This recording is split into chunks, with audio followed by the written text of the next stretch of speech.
എൻ്റെ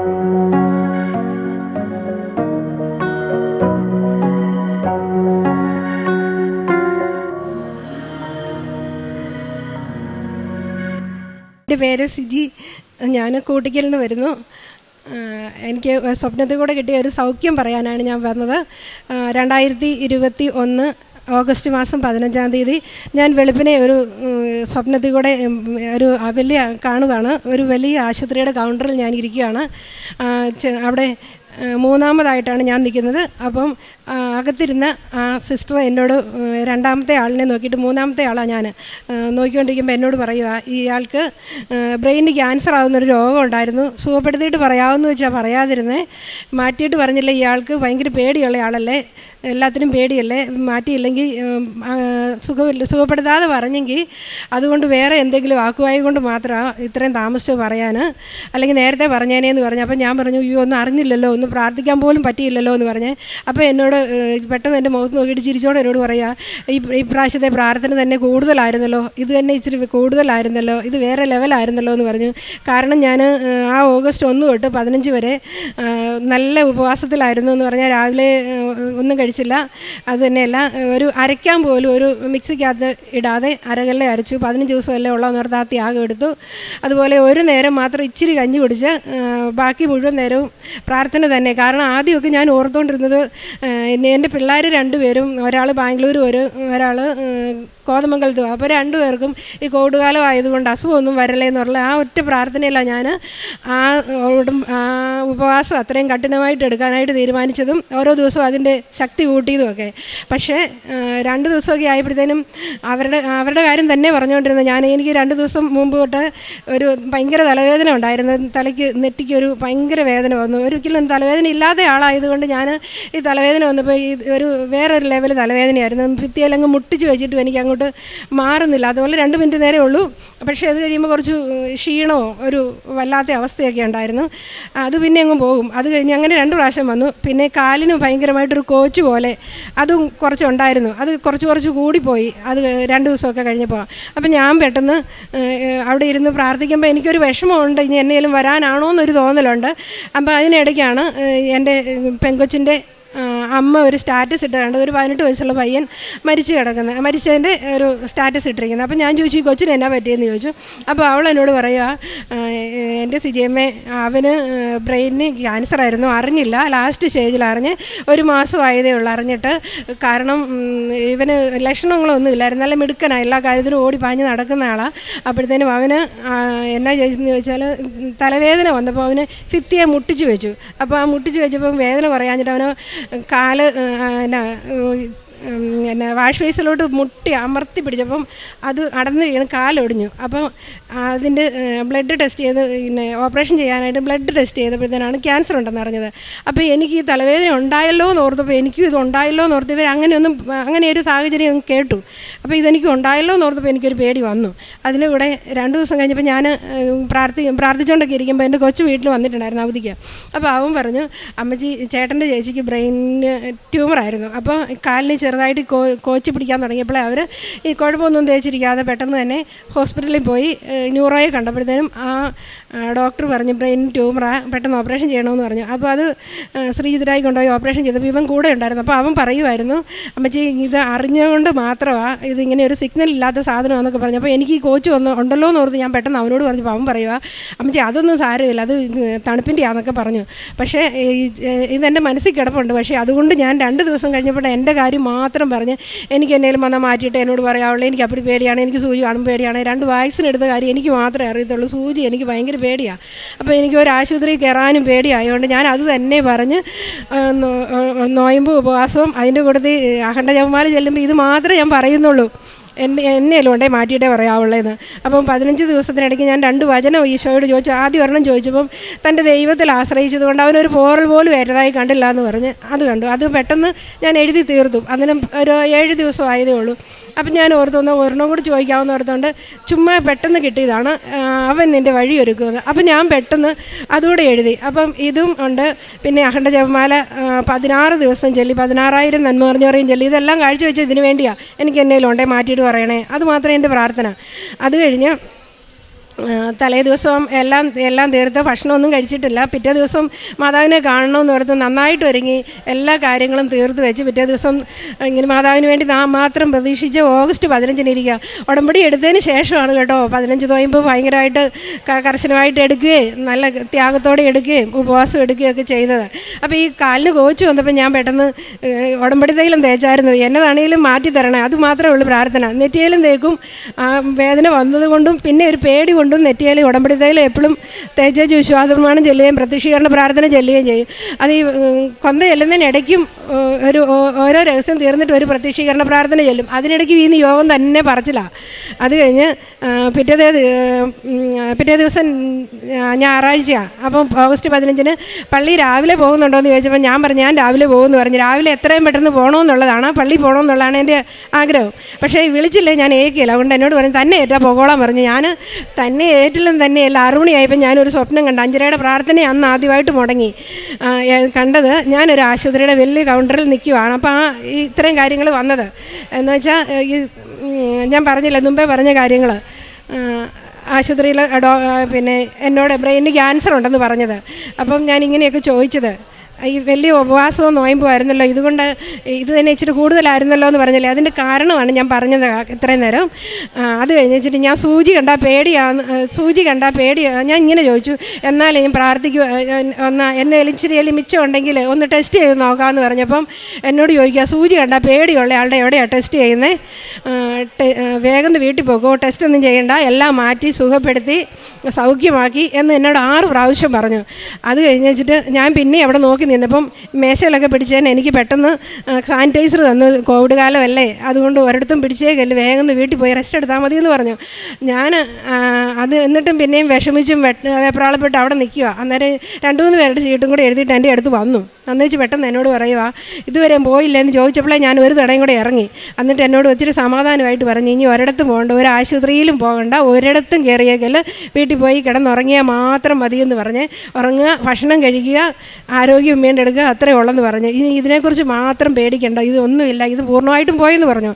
അന്നേരത്തിന് ഞാൻ ഉറക്കത്തിൽ നിന്ന് സ്വപ്നമൊക്കെ ഉറക്കം തെളിഞ്ഞു, സ്വപ്നമൊക്കെ തീർന്നു. അത് കഴിഞ്ഞ് ഞാൻ ആരോടും പറയാതെ ഓടിച്ചെന്ന് ഈശോയോട് പറഞ്ഞു ഞാൻ ഈ കണ്ടതുപോലെയാണ്, എനിക്ക് പേടിയില്ല, അല്ലാതെ ഒന്നും വരല്ലേ, എനിക്ക് അപ്പടി പേടിയാന്ന് ഈശോയ്ക്ക് അറിയാമല്ലോ എന്ന് പറഞ്ഞു. അത് കഴിഞ്ഞിട്ട് ഞാൻ പള്ളിയിൽ പോയി ഈശോയോടും മാതാവിനോടും പറഞ്ഞേച്ച് രാവിലെ തന്നെ പോകാനൊന്നും ഒരു ആരോഗ്യമില്ല, അന്നേരം ഈ പേടിയുണ്ടാവും.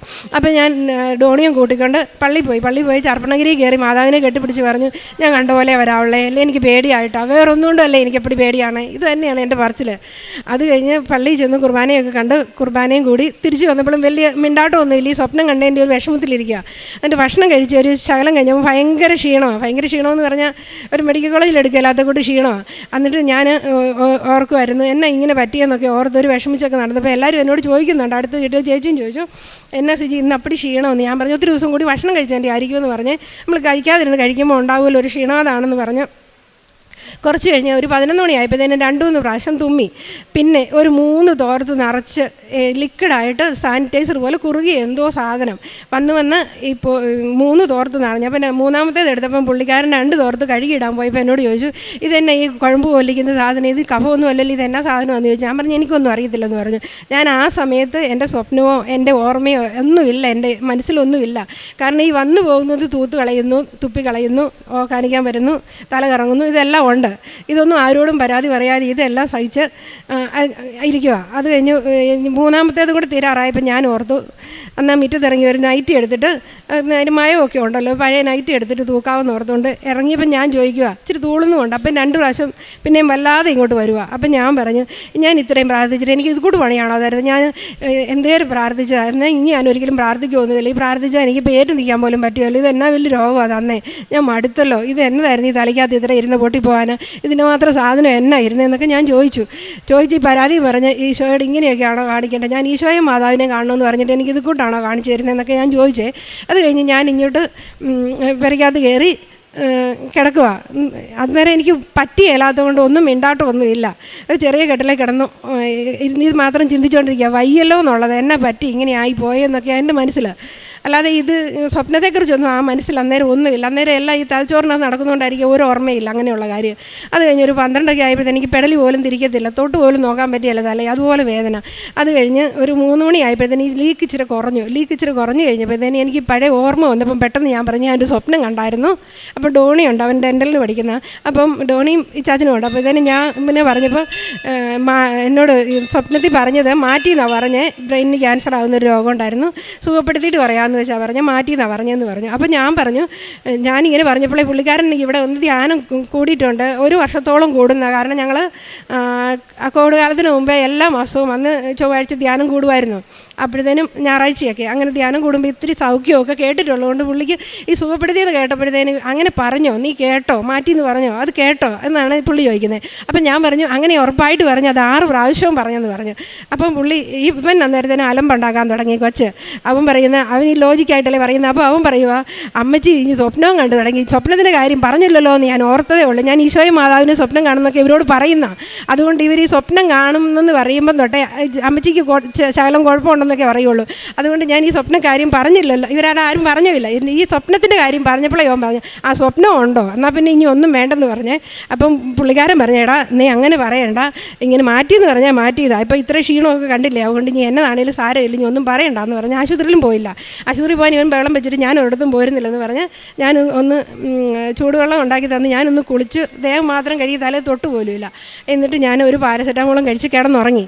രാവിലെ വരെ കിടന്നുറങ്ങി, പ്രാർത്ഥനയൊക്കെ കിടന്നുകൊണ്ട് ചെല്ലി, പക്ഷേ ഏറ്റൊന്നുമില്ല, പറ്റിയല്ല, അത്രയും ക്ഷീണമാണ്. അത് കഴിഞ്ഞ് രാവിലെ ഇവർക്ക് പോകണമായതുകൊണ്ട് ഇവർ പോയി. അന്നിപ്പോൾ പെട്ടെന്ന് വന്നേക്കാമെന്നും പറഞ്ഞ് ഫ്രണ്ടിലെ കഥ അടച്ച് ബാക്കിലെ കഥകിന് കുറ്റിയിടാതെ അടുത്ത വീട്ടിലെ ആൾക്കാരോട് പറഞ്ഞിട്ട് പോകാം, എന്തെങ്കിലും ആവശ്യം വന്നാലോ എന്ന് ഓർത്ത് പെട്ടെന്ന് പോയിട്ട് വരാമെന്ന് പറഞ്ഞ് പറമ്പിലോട്ട് പോവുകയും ചെയ്തു. ഒരാൾ ക്ലിനിക്കിലോട്ടും പോയി.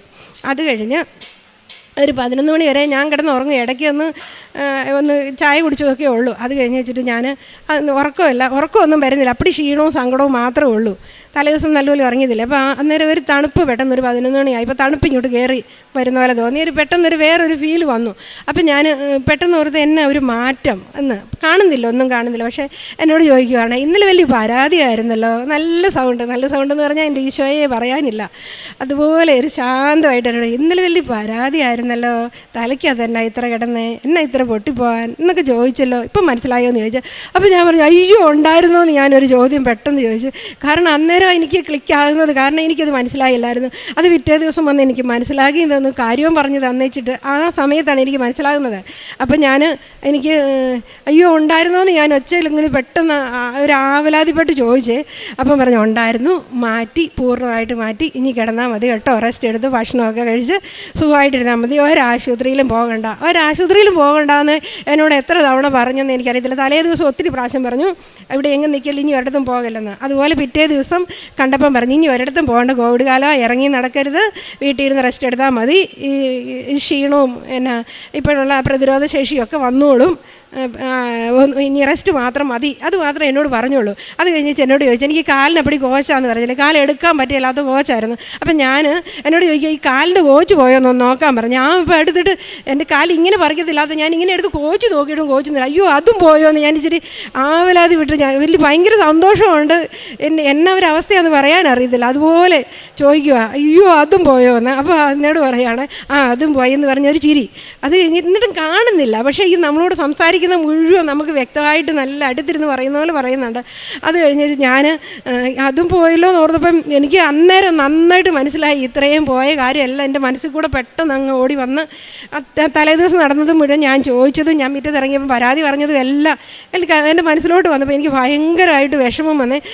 എനിക്ക് സങ്കടം കൊണ്ടൊന്നും മേല. അന്നേരം എന്നോട് തോന്നി ഇനി സങ്കടപ്പെട്ടൊന്നും ഉണ്ടാക്കണ്ട, അവരൊക്കെ വരുമ്പോഴത്തേനും കാര്യം പറഞ്ഞാൽ മതി, സമാധാനമായിട്ടിരുന്നു എന്നും പറഞ്ഞ് ഒത്തിരി സമാധാനിപ്പിച്ചേച്ച് പോയി. അന്നേരം ഞാൻ പെട്ടെന്ന് എൻ്റെ പുള്ളിക്കാരൻ പറമ്പിലോട്ട് പോയതായിരുന്നു മുറിഞ്ഞോടെ. അപ്പോൾ അങ്ങോട്ട് പോയിട്ട് ഞാൻ പെട്ടെന്ന് വിളിച്ചേച്ച് ഞാൻ പറഞ്ഞു ഇങ്ങനെ കണ്ടു, ഇങ്ങനെ കേട്ടു, ഇങ്ങനെയെല്ലാം എന്നോട് പറഞ്ഞു, കാലിൻ്റെ കോച്ച് പോയോ എന്ന് ചോദിച്ചു, അതുപോലെ പരാതിയായിരുന്നല്ലോ എന്ന് ചോദിച്ചു. എന്നാലും പുള്ളിക്കാരനും പെട്ടെന്ന് മൊത്തം കാര്യം മനസ്സിലായേ.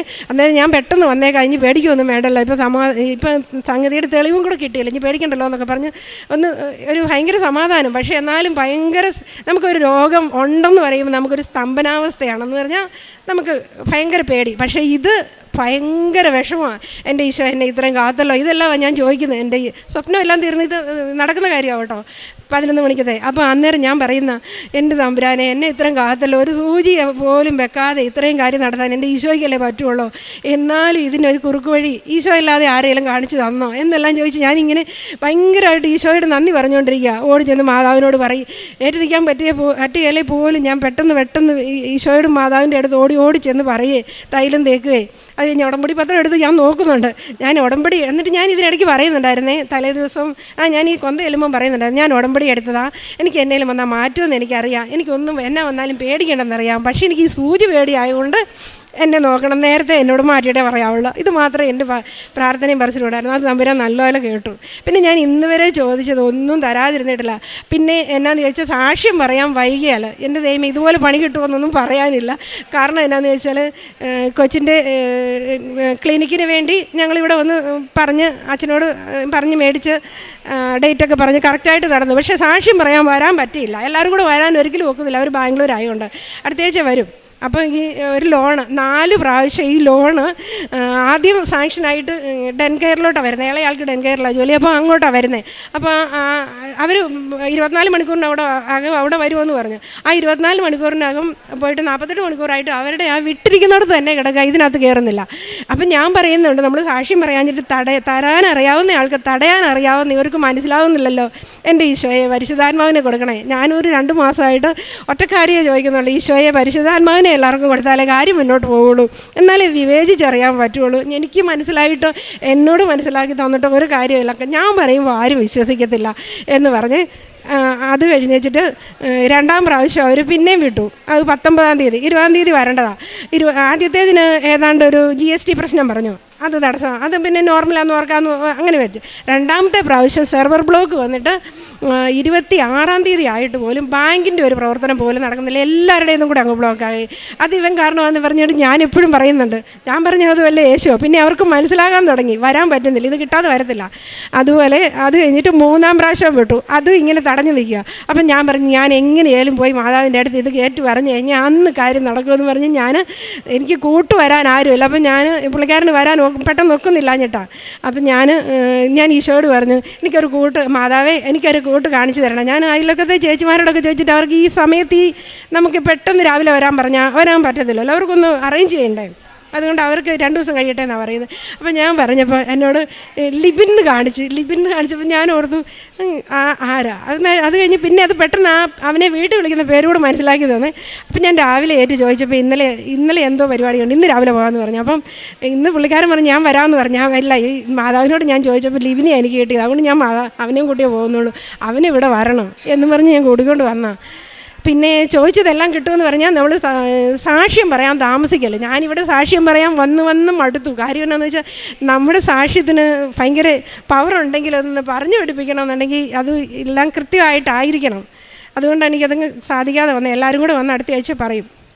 ഈശോയ്ക്കും അമ്മയ്ക്കും ഒത്തിരി നന്ദി. കാരുണ്യപ്രവൃത്തി എന്ന് പറഞ്ഞാൽ ഞാൻ പത്രം കൊടുക്കുന്നത് തന്നെയല്ല, എന്നെക്കൊണ്ട് പറ്റുന്നതെല്ലാം ചെയ്യും. അതുപോലെ ഡ്രസ്സൊക്കെ കളക്ട് ചെയ്ത് കൃത്യമായിട്ട് എത്തിക്കേണ്ടടുത്ത് എല്ലാവരുടെയും ഡ്രസ്സുകൾ, നമ്മുടെ വീട്ടിലെ ഡ്രസ്സ് തന്നെയല്ല, നല്ല ഒട്ടും കുഴപ്പമില്ലാതെ 1-2 ഒക്കെ ഇട്ട് വെച്ചിട്ട് ഡ്രസ്സ് നന്നായിട്ട് എന്ന് വെച്ചാൽ ഇപ്പം പിള്ളേരൊക്കെ അധികം ദൂരോട്ടൊന്നും പോകുന്നില്ലല്ലോ. അപ്പോൾ അങ്ങനെ നല്ല ഡ്രസ്സ് തന്നെ കളക്ട് ചെയ്ത് കൃത്യമായിട്ട് അത് എത്തിക്കേണ്ടടുത്ത് എത്തിക്കും. വർഷങ്ങൾ ആയിട്ട് എത്തിക്കുന്നുണ്ട്. പിന്നെ എൻ്റെ പത്രം തന്നെയല്ല, എവിടെ പത്രം കണ്ടാലും ഞാനത് എടുത്തുകൊണ്ട് പോവുകയും ചെയ്യും. അത് ഞാൻ എവിടെയെങ്കിലും പോകുമ്പോൾ പത്രവും ഉപ്പും എൻ്റെ കയ്യിലുണ്ട്. പിന്നെ കാശുരൂപം എപ്പോഴും കയ്യിൽ കാണും, അത് ആവശ്യമുള്ളവർക്ക് എല്ലാം കൊടുക്കും. ഞാൻ ഇവിടെ വന്ന് സാക്ഷ്യം പറയാൻ പറ്റിയില്ലെങ്കിൽ ഞാൻ ഒരാളെ കണ്ടാൽ അവരെ എങ്ങനെയെങ്കിലും പിടിച്ച് നിർത്തി 1/2 മണിക്കൂർ ഇതെൻ്റെ കാര്യം മൊത്തം പറഞ്ഞിട്ടേ വിടുകയുള്ളൂ. അങ്ങനെ ഒരുപാട് പേര് ഇവിടെ വന്ന് ഉടമ്പടി എടുത്തിട്ടുണ്ട്. ഓരോ ആവശ്യം വരുമ്പോൾ അവർ പെട്ടെന്ന് ഓർക്കുകയും പ്രാർത്ഥിക്കണമെന്ന് പറയുകയും ചെയ്യും. ഇതെല്ലാം കാര്യങ്ങളും നടക്കുന്നുണ്ട്. എല്ലാം സാധിച്ചു തന്ന അമ്മയ്ക്ക് ഈശോയ്ക്ക് ഒത്തിരി നന്ദി.